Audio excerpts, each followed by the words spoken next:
to the last episode of recreating fair skin celebrity makeup looks. Today we're going to do Angelina Jolie's makeup, and this one's a little bit different to the others that I've done before because we haven't done a red lip yet, so this is going to be fun. Starting off with the L'Oreal Lumi Glotion for the base. Find that fair skin always looks better when it's got a little bit of glow to it. If you've got any red patches or blemishes, now's the time to spot conceal. Then take a pump of your favourite foundation on the back of your hand. Why do I never open it? It's silly. This is the Ordinary Serum Foundation in the shade 11N. Take a damp beauty sponge into the foundation and tap over the skin. This way we're not going to get too much product, it's going to give us a nice light wash of coverage. Then take your concealer from earlier and pat that underneath your eyes. If you put too much product underneath the eye area here, that's when you end up getting creasing. Put the majority of the products down here and then blend up, even out the eyelids too, and never forget to go right in this inner corner. I like to gently pat over with my sponge to make sure everything's blended. I'm panicking a bit because I'm looking at this picture and it doesn't look like she's got any bronzer or blusher on.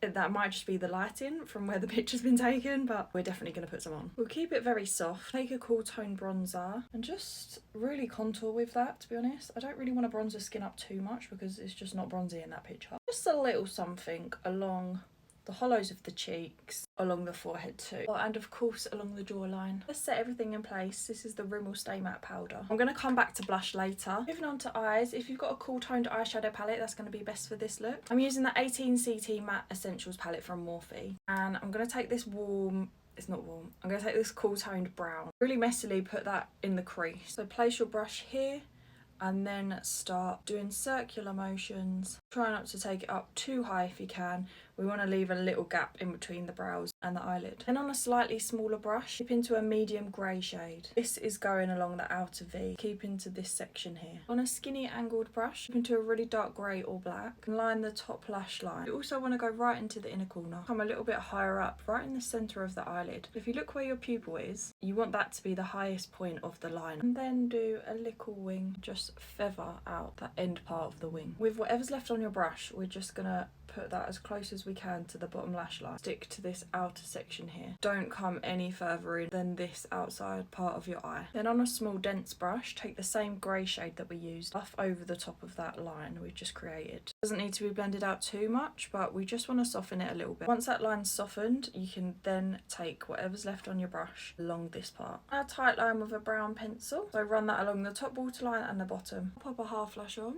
Add some mascara to the base of your natural lashes. Really small amount to the bottom lashes. Barely touch them and then get your finger and run it along the lashes. Now time for the red lip.